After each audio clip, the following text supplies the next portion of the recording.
Breaking news చూస్తున్నాం. విశాఖపట్నంలో YCP ప్రభుత్వం నిర్మించిన ఋషికొండ ప్యాలెస్ రహస్యాలు ఒక్కొక్కటిగా బయటకు వస్తున్నాయి.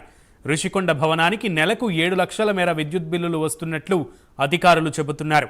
నవంబర్ నుంచి ఇప్పటి వరకు దాదాపు 60 లక్షల విద్యుత్ బిల్లులు బకాయిలు ఉన్నాయని, మరో 15 రోజుల్లో బకాయిలు చెల్లించాలని అధికారులు ఋషికొండ భవనాలకు నోటీసులు ఇచ్చారు. మరోవైపు బకాయిలపై పర్యాటక శాఖ అధికారులు సమీక్ష నిర్వహించారు.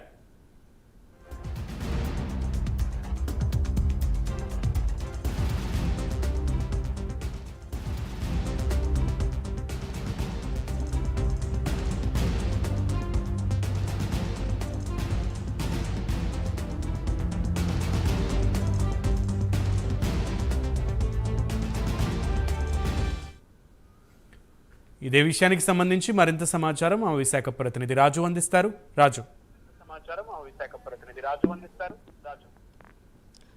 ప్రధానంగా చూసుకునేటప్పటికీ ఇక్కడ విశాఖ ఋషికొండ ప్యాలెస్ చాలా ప్రపంచవ్యాప్తంగా ఒక ప్రసిద్ధి చెందిందని చెప్పుకోవచ్చు. ఎందుకంటే ముందు నుంచి చూసుకుంటే దీనికి మొదటి నుంచి ఆ కట్టడాలపైన కానీ లేకపోతే మిగతా విషయాలు కానీ మిగతా అన్నిటి మీద కూడా పూర్తి స్థాయిలో కూడా అధికారులు ఒక ఇది చేశారు. గతంలో ఏదైతే ప్రభుత్వం చేసిన ఋషికొండ ప్యాలెస్కి సంబంధించి 600 కోట్ల వరకు కూడా ఖర్చు పెట్టి ఒక విలాసవంతమైన ఒక భవనాన్ని కట్టుకోవడం జరిగింది. అయితే ఇది కట్టుకున్న తర్వాత ఇప్పుడు జరుగుతున్న సిచ్యువేషన్ కావచ్చు లేకపోతే మిగతా వాటిల్లో కావచ్చు, అయితే దీనికి సంబంధించి ప్రధానంగా ఇప్పుడు చర్చకొచ్చిన అంశం ఏమని ఉంది అనుకుంటే దీనికి కరెంటు బిల్లుకి సంబంధించి, అంటే ఈ పవర్ బిల్లు ఏ విధంగా పే చేస్తారు దీనికి సంబంధించి, ఎందుకంటే విలాసవంతమైన భవనం నిర్మించాము, దీనికి సంబంధించినంత వరకు సెంట్రల్ గవర్నమెంట్ అదేవిధంగా ఇతర దేశాల వల్ల వచ్చేటప్పుడు దీనికి అకామిడేట్గా ఉండడానికి కూడా ప్రయత్నం చేస్తున్నామంటూ కూడా చెప్పుకొచ్చారు. కానీ ఇప్పుడు చూసుకునేటప్పటికి దీనికి వచ్చిన కరెంటు బిల్లుకి సంబంధించినంత వరకు ఎలా పే చేయాలి గవర్నమెంట్, ఎందుకంటే ఒకవేళ కానీ టూరిజం ఉంటే టూరిజంకి సంబంధించినంత వరకు ఆ శాఖ పే చేస్తున్న పరిస్థితి కనిపిస్తుంది.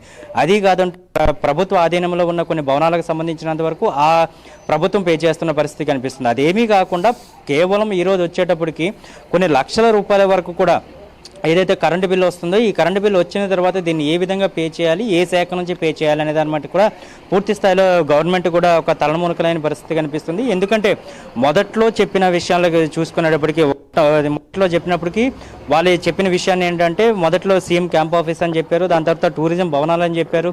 దాని తర్వాత వచ్చిన తర్వాత ఈరోజు అదేబీ కాకుండా కేవలం మేమైతే భవనాలు కట్టాం కదా, విలాసవంత భవనాలు మా ప్రభుత్వం పోయింది కనుక ఈసారి మీరు ఏవైనా సరే ఇతర దేశాల నుంచి వచ్చిన ప్రెసిడెంట్లకు కానీ లేకపోతే మిగతా వాళ్ళకి కానీ వాళ్ళకి అవకాశం కల్పించండి, వాళ్ళ అకామిడేషన్ చేయడానికి కానీ లేకపోతే మిగతా వాటికి ఉంటుందని చెప్తున్నారు. కానీ ఇటువంటి పరిస్థితి అక్కడ కనిపించడం లేదు. ఎందుకంటే అక్కడ వచ్చిన కరెంటు బిల్లు, ఎందుకంటే అక్కడ ఉన్న కేటగిరీ బట్టి కానీ లేకపోతే పవర్ బిల్లుకి సంబంధించి పే చేయాల్సిన విషయంలో కానీ ప్రతి దాంట్లో కూడా పూర్తి స్థాయిలో కూడా అక్కడ ప్రభుత్వం ఆలోచన చేస్తున్న పరిస్థితి కనిపిస్తుంది. ఎందుకంటే ఇప్పుడు నిధులు లేమిలో ఉన్నారు, నిధులు అయితే సేకరించే పనిలో ఉన్నారు. ఎందుకంటే నిధులు లేకున్న సమయంలో ఉన్న ఈ నేపథ్యంలో పూర్తి స్థాయిలో ప్రభుత్వం కరెంటు బిల్లు పే చేయాలంటే కూడా చాలా ఇబ్బందులు కలవాలి. ఎందుకంటే గత ప్రభుత్వంలో చూసుకునేటప్పుడు కూడా కొన్ని లక్షల రూపాయల కరెంటు బిల్లు అన్ని కూడా పెండింగ్లో ఉన్నాయి. ఇప్పటి వరకు కూడా వాటిని పే చేసిన పరిస్థితి కనిపించట్లేదు. ప్రభుత్వ భవనాలు కావచ్చు, పంచాయతీ భవనాలు కావచ్చు, మిగతా భవనాలు కావచ్చు, మిగతా అన్నింటిలో కూడా పూర్తి స్థాయిలో కూడా వాళ్ళందరికీ సంబంధించినంత వరకు ఇప్పుడు ఎలక్ట్రిసిటీ డిపార్ట్మెంట్కి సంబంధించినంత వరకు కూడా ఏ విధమైన బకాయిలు చెల్లించిన పరిస్థితి అయితే కనిపించడం లేదు. కానీ అటువంటి పరిస్థితుల్లో ఈరోజు ఋషికొండ ప్యాలెస్కి సంబంధించి కూడా కొన్ని లక్షల రూపాయల బకాయిలు ఉన్నాయి. ఈ బకాయిలను కూడా ఎలా చెల్లించాలి అనే దాని మీద కూడా ప్రభుత్వం ఆలోచన చేస్తున్న పరిస్థితి కనిపిస్తుంది. అయితే కూటమి ప్రభుత్వం ఏర్పాటు అయిన తర్వాత వచ్చిన సిచ్యువేషన్స్ ఏదైనా చూసుకునేటప్పటికీ ముందుగా డెవలప్మెంట్ చేయాలి. డెవలప్మెంట్లో యాక్టివిటీస్ ఏవైతే ఉన్నాయో డెవలప్మెంట్ యాక్టివిటీస్ బట్టి వాటన్నిటి కూడా ముందస్తు జాగ్రత్తలు తీసుకున్నామంటూ కూడా వాళ్ళందరూ కూడా నిధులు విడుదల చేస్తున్న నేపథ్యంలో ఈరోజు ఋషికొండ ప్యాలెస్కి సంబంధించి లక్షల రూపాయల కరెంటు బిల్లు ఏ విధంగా చెల్లించాలి అనే దాని మీద కూడా ఒక విషయమైన చర్చ అయితే నడుస్తున్న పరిస్థితి కనిపిస్తుంది. పూర్తి స్థాయిలో కూడా ఎక్కడ ఏదైనప్పుడు కూడా ఋషికొండ ప్యాలెస్కి సంబంధించిన మొత్తం 7 అయితే ప్యాలెస్లు నిర్మించడం జరిగింది. 7 ప్యాలెస్లకు సంబంధించి ఒక దాంట్లో 1,50,000 రావడం జరిగింది. మిగతా దాంట్లో కూడా 2 లక్షలు, ఇంకో దాంట్లో 3 లక్షలు వచ్చిన నేపథ్యాలు కూడా ఉన్నాయి. వీటన్నిటికి సంబంధించిన కూడా ఏ విధంగా ప్రభుత్వం ఈ బకాయిలు చెల్లించాలనే మీద కూడా ఆలోచన చేస్తుంది. మరో విషయంలో చూసుకునేటప్పటికీ ఎలక్ట్రిసిటీ డిపార్ట్మెంట్ అయితే చాలా కూలంకషంగా చర్చించింది. దానిపై నోటీసులు కూడా జారీ చేసిన పరిస్థితి కనిపిస్తుంది. ప్రభుత్వం నుంచి రావాల్సిన బకాయిలు ఇస్తే కానీ తదుపరి ఏవైతే చర్యలు ఉన్నాయో వాటిని తీసుకోలేము, అదేవిధంగా పవర్ను కూడా రీస్టోర్ చేయలేము కూడా చెప్పిన పరిస్థితి కనిపిస్తుంది. గత ప్రభుత్వం ఏదైతే తప్పిదాలు చేసిందో ఆ తప్పిదాలను ఈ రోజు కూడా పూర్తి స్థాయిలో కూడా చేసుకోవడానికి అవకాశం లేదు. అదేవిధంగా బకాయిలను చెల్లించడానికి కూడా ప్రభుత్వం దగ్గర డబ్బులు లేవు.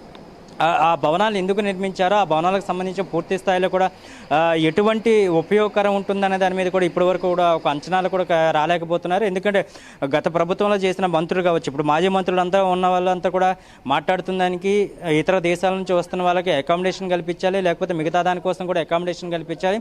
వీళ్ళందరూ కానీ చేసినట్లయితే ఒక ఆంధ్ర రాష్ట్రానికి కానీ లేకపోతే ఆంధ్ర రాష్ట్ర ప్రతిష్టని కానీ మేమందరూ కూడా పూర్తి స్థాయిలో పైకి తీసుకెళ్లే పరిస్థితి అయితే ఉంది. వీళ్ళందరూ కూడా వచ్చిన తర్వాత ఈ అకామిడేషన్ ఇతర దేశాల నుంచి వచ్చిన వాళ్ళకి అకామిడేషన్ ఇస్తే మేమందరూ కూడా పూర్తి స్థాయిలో వాళ్ళందరూ కూడా హ్యాపీ అవుతారని చెప్తున్నారు. కానీ అక్కడ సిచ్యువేషన్ వేరు, ఇక్కడ సిచ్యువేషన్ వేరు. ఇప్పుడు విలాసవంతమైన భవనాలు నిర్మించిన తర్వాత దాన్ని 7 బ్లాకుల్లో విడదీసిన తర్వాత దానికి వచ్చిన కరెంటు బిల్లు కానీ లేకపోతే దానికి జరగబోయే మెయింటెనెన్స్ కానీ ప్రతి దాంట్లో కూడా పూర్తి స్థాయిలో కూడా ఒక అంచనా వేసుకోవాల్సిన అవసరం ఉంది. అదేమీ లేకుండా పూర్తి స్థాయిలో అంచనాలు లేకుండా కేవలం ఒక విలాసవంతమైన భవనాన్ని నిర్మిస్తే మనకి ఇబ్బంది లేదు, అది మనం ఉండడానికి ఇబ్బంది లేదు అని చెప్పి గత ప్రభుత్వం నిర్మించింది. అదే దీనికి సంబంధించినంత వరకు ఇప్పటికే ఎలక్ట్రిసిటీ డిపార్ట్మెంట్తో ఇప్పుడు పవన్ కళ్యాణ్ కావచ్చు, నారా చంద్రబాబు కావచ్చు, అదేవిధంగా లోకేష్ కావచ్చు, ముగ్గురు కూడా పూర్తి స్థాయిలో వాళ్ళ చర్చలు అయితే జరుపుతున్నారు. అసలు ఏం జరిగింది, దాంట్లో కొంచెం కేటగిరీస్ ఏంటి, దానికి సంబంధించినంత వరకు ఏ విధంగా అయితే పర్మిషన్ తీసుకున్నారు. ఎందుకంటే ఎలక్ట్రిసిటీ డిపార్ట్మెంట్ దగ్గర పూర్తి స్థాయిలో పర్మిషన్స్ తీసుకోవాలి. పర్మిషన్ తీసుకోకుండా ఏ ఒక్కరు కూడా ఎలక్ట్రిసిటీకి సంబంధించి పర్మిషన్ ఇవ్వరు.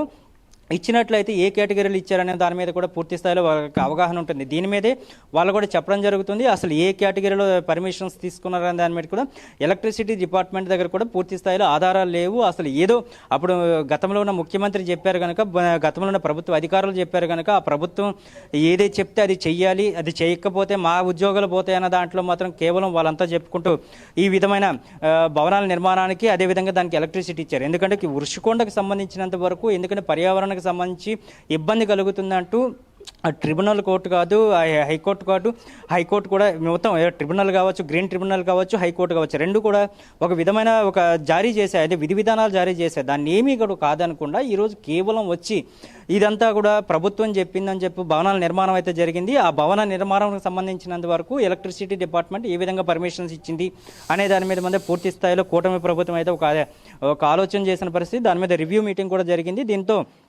ఎలక్ట్రిసిటీకి సంబంధించినంత వరకు డిపార్ట్మెంట్కి కూడా ఆదేశాలు జారీ చేశారు.